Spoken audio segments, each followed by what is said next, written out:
ആ സാറേ, എനിക്ക് കറണ്ട് ബില്ല് കൂടുതൽ വരുന്നല്ലോ. കൂടുതൽ 750 രൂപയ്ക്കാണ് വന്നുകൊണ്ടിരുന്നത്. ഇപ്പോൾ 2600 രൂപയോളം വന്നു. എന്താണ്?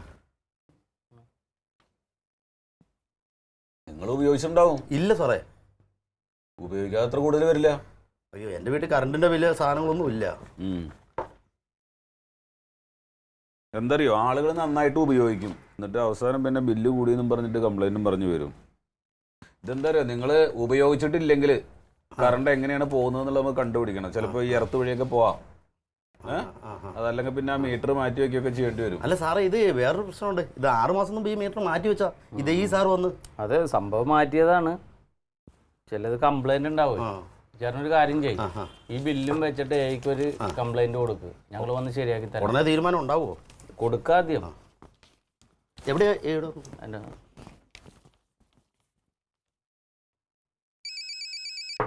ഇയാളൊരു 100 താളിച്ചതാണെന്ന്. 100 തന്നാണ്. എന്താ മാവാ? ഉവ്വ് ഞങ്ങൾ പോയി. അങ്ങനോട് സംസാരിച്ചു. അപ്പൊ പുള്ളി എന്താ പറയുന്നതെന്ന് വെച്ചാലേ, അയാളുടെ കയ്യിൽ സത്യം പറഞ്ഞ പൈസ ഇല്ല. പിന്നെ ഇപ്പൊ ഈ ലാസ്റ്റ് നറുക്കൊക്കെ ആയതുകൊണ്ട് ആരും അങ്ങനെ പൈസ കൊടുത്തിട്ടില്ല. കുറച്ചാളുകൾ മാത്രമേ പൈസ കൊടുത്തിട്ടുള്ളൂ. അപ്പൊ പുള്ളി പറയുന്നത് എന്താ വെച്ചാൽ, 1 മാസം കഴിയുമ്പോഴത്തിന് അയാൾക്ക് പൈസ കളക്ട് ചെയ്യാൻ പറ്റും. അപ്പോൾ അങ്ങനെ 1 മാസം കഴിയുന്നോട് കൂടിയിട്ടാണ് പൈസ തരാമെന്നാണ് പറഞ്ഞത്. പിന്നെ അപ്പോൾ അയാളോട് നമുക്ക് അങ്ങനെ വേറെ കൂടുതൽ അങ്ങനെ നിർബന്ധിച്ചിട്ടൊന്നും പറയാൻ പറ്റില്ലല്ലോ. അപ്പം ശരിയെന്നും പറഞ്ഞിട്ട് ഞാനിങ്ങോട്ട് പോന്നു. എന്താ ഇപ്പം അമ്മാവൻ്റെ അഭിപ്രായം? ഇനിയിപ്പം എന്താ ചെയ്യുക, കുത്തിനെ പിടിച്ച് പഠിക്കാൻ പറ്റില്ലല്ലോ. ശരി. ചീറ്റല്ലേ? ചീറ്റും അവൻ ചെന്നപ്പോഴും തന്നെ പറഞ്ഞ് 1 മാസം കഴിഞ്ഞിട്ട് തരാം, കാശ് പിരിച്ചാവട്ടെ. കണ്ണീര് കണ്ടപ്പോൾ അവനും എൻ്റെ എന്തെങ്കിലും പോന്നു. ഒരാവശ്യം വന്ന കാശ് പഠിച്ചു തരാനും ചോദിക്കാനൊന്നും ആരും ഇല്ല നമുക്ക്. അല്ല എന്താ പറയുക? അതെ, ഇത് ഇങ്ങനെയൊക്കെ തന്നെ വരുമെന്ന് എനിക്ക് രാവിലെ മനസ്സിലായി. അമ്മാവ വായിക്കാതെ നാക്കില്ലാത്ത ഇവനൊക്കെ പോയിട്ട് എന്തോ ചെയ്യാനാണ്? ഞാൻ രാവിലെ പറഞ്ഞല്ലോ ഞാൻ ഇടപെടാന്ന്. അപ്പൊ എന്താ, നീ വേണ്ട, നീ ശരിയാവൂല, വേണ്ട. അത് കിട്ടാനുള്ള കാശാണ്. ഇനിയിപ്പോ കുത്തിനെ പിടിച്ച് കേസും കൂട്ടായി കിട്ടിയില്ലെങ്കിൽ എന്റെ മുതൽ പോവും. ഇത് കുത്തിന് പിടിച്ചാലേ കിട്ടൂ. അതുകൊണ്ടാണ് ഞാൻ അങ്ങനെ പറഞ്ഞത്. ഇതൊക്കെ പൊതുപ്രവർത്തകനായ ഞാൻ ഇതുപോലെ ഒരുപാട് കേസുകൾ കൈകാര്യം ചെയ്യണതാണ് ദിവസം. അതുകൊണ്ടാണ് ഞാൻ ഇടപെടാന്ന് പറഞ്ഞത്. പിന്നെ അമ്മ വേണ്ടെങ്കിൽ വേണ്ടമാ പോട്ടെ. അത് അങ്ങനെ വേണ്ടാന്നല്ല. ഇപ്പൊ നീ ഇന്ന് ഇടപെട്ടു എന്ന് വെച്ചോ, കയ്യോടെ കാശ് കിട്ടുമോ? ഞാൻ ഇടപെടണല്ലോ. അല്ല, കാശ് കയ്യോടെ കിട്ടുമെങ്കിൽ എനിക്കിപ്പോ വേണ്ട എന്താ, 50,000 ഉറുപ്പ്യ കിട്ടുക എന്നുള്ളതാണ്. വളം മേടിക്കണം, പണി നടക്കണം. 50,000 കിട്ടുമെങ്കിൽ എന്താ കുഴപ്പം? ഇനി ഞാൻ ഈ കേസ് അവനെ പറ്റില്ല. നീ വന്ന് മേടിച്ചു തരണം. ഇനി ഞാൻ ഈ കേസിൽ ഇടപെടാം. പക്ഷേ 50,000 രൂപ അമ്മാവന് ഞാൻ മേടിച്ചു തന്നാൽ 10,000 രൂപ എനിക്ക് കടമായിട്ട് തന്നാൽ മതി. 1 മാസത്തെ കാലാവധി. 1 മാസം കഴിഞ്ഞാൽ നീ 10,000 തരും. പിന്നെന്താ? അല്ല, 50,000 ഇന്ന് അയാളുടെ കയ്യിൽ നിന്ന് നീ മേടിച്ച് തരുമെങ്കിൽ 10,000 അണക്ക് തരാം. 1 മാസം കഴിഞ്ഞ് എന്നാൽ മതി. അയാൾ മൊത്തം 1 മാസം കഴിഞ്ഞ് 50 തരാന്നല്ലേ പറഞ്ഞു. 40 കിട്ടിയാലും മതി. ഇപ്പൊ എന്റെ കാര്യം നടക്കും. ശരി, അങ്ങനെയാണെന്നുണ്ടെങ്കിൽ ഞാനൊന്ന് റെഡി ആയിക്കോട്ടെ. ഒരു നിമിഷം, ഒന്ന് വിളിച്ചോട്ടെ. നടരാ, എവിടെ എത്തി? വേറെ ആൾക്കാരൊന്നും വിളിക്കണ്ട, അവർക്കൊന്നും കൊടുക്കില്ല. ലേറ്റ് ആവുമോ? കുഴപ്പമില്ല. ശരി, വന്നാ മതി. ധൃതി വേണ്ട, വന്നോ നീ. ശരി. നടരാജന് മറ്റാൾക്കാരൊന്നും ഇത് വേറെ കേസ്. അപ്പേ ഞാനൊന്ന് റെഡി ആയിക്കട്ടെ. ദേ വരണം. ഒന്നുമില്ല, അമ്മാവന്റെ ചെറിയൊരു ആവശ്യം, ചെറിയൊരു കൊട്ടേഷൻ പറഞ്ഞ ഉണ്ണിയെ ചായക്കട നടത്തുന്ന ഉണ്ണിയുടെ അടുത്തൊരു കുറി കൂടിയിരുന്നു.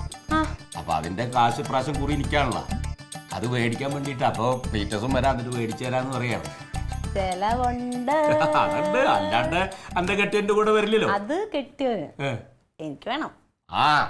കാശ് കിട്ടട്ടെ. എന്താ കാശ് കിട്ടിയ പിന്നെ ആർക്കുള്ള? തന്നില്ലെങ്കിൽ അമ്മ ശരിയാക്കും ഞാൻ. എന്നാ വേഗം ചെല്ലിട്ടാ. അവൻ ആരെയൊക്കെ വിളിക്കുന്ന കേട്ടു. രാഷ്ട്രീയക്കാരെയൊന്നും കൂട്ടി പ്രശ്നം ഉണ്ടാക്കരുത് പാട്ടാ. ചായ കുടിച്ചില്ലേ? ചായ കുടിച്ചോ.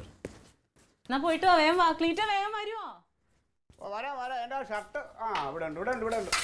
അമ്മാവന് ഇനി ഇങ്ങോട്ട് തിരിച്ചു വരാം അമ്മാവാ. ഇല്ല, കാശ് കിട്ടി അങ്ങനെ പോണം. കുറെ ആവശ്യമുണ്ട്.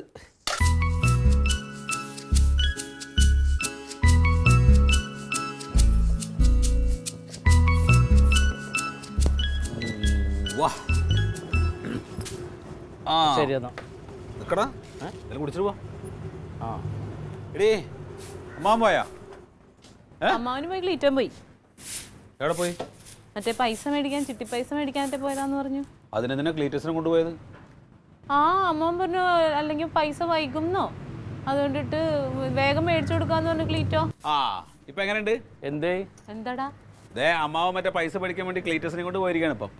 എന്തേ നിങ്ങൾ പോയായിരുന്നോ? ഞങ്ങൾ പോയെന്ന് വെച്ചാൽ ഞങ്ങൾ അയാളോട് സംസാരിച്ചു കഴിഞ്ഞാലേ എന്ത് പറഞ്ഞു എന്നിട്ട്? അയാൾ ഒരു മാസം കഴിഞ്ഞിട്ട് തരാമെന്ന്. ആ അപ്പൊ അതാ കാര്യം. അമ്മാവിന് പൈസക്ക് അത്യാവശ്യമുണ്ട്. അപ്പൊ ക്ലീറ്റോ പറഞ്ഞാൽ വേഗം കിട്ടുമെന്ന് പറഞ്ഞു വിളിക്കാൻ പോയതാ, മേടിക്കാൻ പോയത്. ഞാൻ അവൻ അവിടെ പോയിട്ട് അലമ്പുണ്ടാക്കുവോ? ക്ലീറ്റോ എന്താ അലമ്പുണ്ടാക്കാൻ നടക്കുന്ന ആളാ? തങ്ക അമ്മാവൻ പറഞ്ഞിട്ടല്ലേ കനകരും ഞാനും അവിടെ ചെന്ന് സംസാരിച്ചത്. നിങ്ങൾ എന്നിട്ട് ഒരു മാസത്തെ സമയം ചോദിച്ചില്ല? അമ്മാവിന് അത്യാവശ്യമുള്ള പൈസ ആയിരിക്കും. പിന്നെ അയാൾ മര്യാദ പറഞ്ഞാൽ കേൾക്കണ്ടേ? പിന്നെ ചിട്ടി കൂടി പൈസ മാസം അടച്ചു കഴിഞ്ഞ് കിട്ടി കഴിഞ്ഞപ്പോ 1 മാസം 2 മാസം അവധി പറഞ്ഞ ഇവിടുത്തെ മര്യാദയാ. അതായത് പൈസ കൊടുക്കാൻ കഴിവില്ലാഞ്ഞോട്ട്. എന്തെങ്കിലും ആയിക്കോട്ടെ, നമ്മളെന്തിനു വെറുതെ വേണ്ടാത്ത കാര്യങ്ങൾ ആവശ്യമില്ലാത്ത കാര്യത്തിൽ ഇടപെടാൻ നടക്കുന്നത്.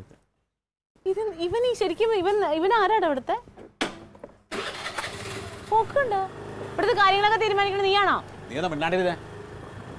ആവശ്യമില്ലാത്ത കാര്യത്തിൽ ഇടപെടുന്നത്. അവനിവിടെ വന്ന് താമസിക്കട്ടെ, അവനും അവൻ്റെ ഒരു കൂട്ടുകാരനും.